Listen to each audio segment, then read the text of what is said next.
नमस्कार दोस्तों, कैसे हैं आप सब। आज हम बात करेंगे पुत्रदा एकादशी का व्रत 2024 में कब किया जाएगा, दिन क्या रहेगा, तारीख क्या रहेगी और क्या कहते हैं पूजा विधि क्या है, नियम क्या है, पारण का शुभ मुहूर्त क्या है। तो इन सब बारे में हम बात करेंगे। अगर आप मेरे चैनल पर नए हैं तो व्रत एवं त्योहारों की जानकारी के लिए चैनल को सब्सक्राइब कर लीजिए और बेल आइकन को प्रेस कर लीजिए ताकि नए वीडियोज़ के नोटिफिकेशन आपको सबसे पहले मिल सके। अगर यह जानकारी अच्छी लगे तो शेयर जरूर कीजिएगा। तो चलिए मैं बात करती हूँ पुत्रदा एकादशी व्रत 2024 में कब किया जाएगा। तो आइए हम लोग जानते हैं पुत्रदा एकादशी का व्रत कब किया जाएगा। 21 जनवरी को पुत्रदा एकादशी व्रत किया जाएगा और दिन पड़ेगा रविवार। अब जान लीजिए कब से एकादशी तिथि प्रारंभ हो रही है और कब समाप्त हो रही है। तो 20 जनवरी को शाम के समय पर 7:26 से लग रही है एकादशी तिथि और 21 जनवरी को सायंकाल में 7:27 पर समाप्त हो जा रही है। तो इस दिन सूर्योदय 21 जनवरी को है, मतलब सूर्योदय एकादशी पड़ रही है, सायंकाल में पड़ रही है 20 तारीख को, तो इसलिए 21 तारीख को ही रखा जाएगा और 21 तारीख को पूरे दिन एकादशी रहेगा।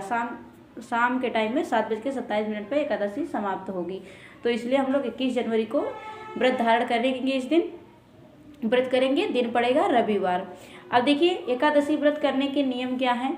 एकादशी व्रत करने से पहले 10वीं तिथि से ही लहसुन प्याज त्याग देना होता है और चावल भी नहीं खाना होता है, चावल नहीं खाया जाता है। तो बहुत सारे लोग तो खा लेते हैं लेकिन चावल नहीं खाना चाहिए और ना तो लहसुन प्याज खाना चाहिए। इतना कोशिश करना चाहिए, 10वीं तिथि से ही इस चीज़ का त्याग कर देना चाहिए। और एकादशी के व्रत में आप फलाहार जूस कुछ भी ले सकते हैं, बस अन्न ग्रहण नहीं करना है आपको।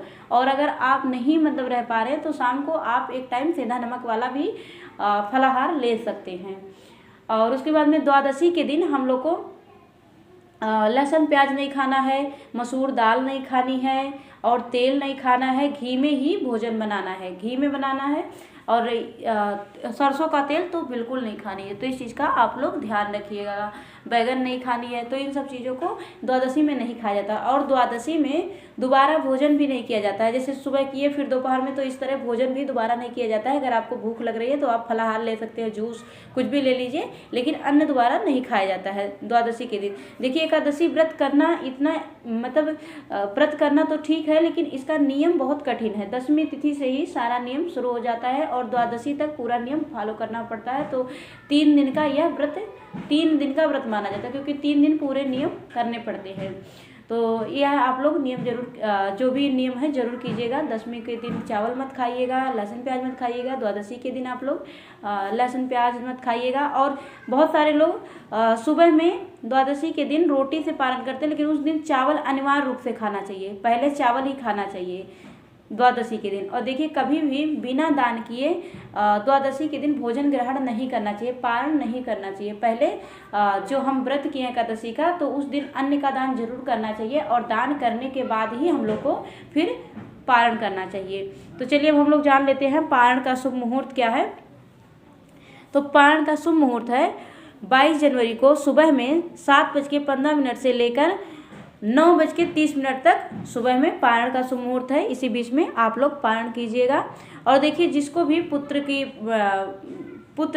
की कामना है तो यह व्रत जरूर करें, इससे वह मनोकामना पूरी होती है। बहुत सारे लोग सारे व्रत नहीं करते हैं और बहुत सारे कामना लेके करते हैं। तो पुत्रदा एकादशी अगर किसी को संतान प्राप्ति की इच्छा है तो वह इस व्रत को जरूर करें। और अगर पत्नी नहीं कर सकती है तो पति भी कर सकते हैं और साथ में मिलकर बैठकर पूजा करें, तो उससे आपको संतान की सुख जरूर प्राप्ति होगी। यह पुत्रदा एकादशी नाम ही इसका है, पुत्र प्राप्ति के लिए यह व्रत लोग करते हैं। और देखिए जिसकी कोई कामना नहीं होती है वह एकादशी का व्रत मोक्ष प्राप्ति के लिए करते हैं। बहुत सारे लोग कामना लेके करते हैं, बहुत सारे लोग सकाम भाव से करते हैं, बहुत सारे लोग निष्काम भाव से करते हैं।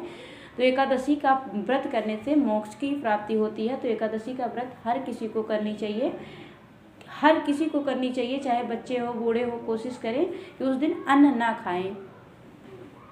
और एकादशी में तुलसी में जल नहीं डाला जाता है। तो इस बार तो रविवार भी पड़ रहा है, तो रविवार को भी तुलसी में जल नहीं डाला जाता है और एकादशी के दिन भी नहीं डाला जाता है। तुलसी में हम जल नहीं चढ़ाते हैं, तो इस दिन तुलसी में आप लोग जल अर्पित मत कीजिएगा। और एकादशी के दिन छूना भी नहीं चाहिए, तुलसी जी को नहीं टच करना चाहिए। तो आप लोग उस दिन कुछ मत कीजिएगा और विष्णु भगवान का पूजन कीजिएगा। विष्णु भगवान का पूजन करने के बाद में आरती कीजिएगा। राधे राधे।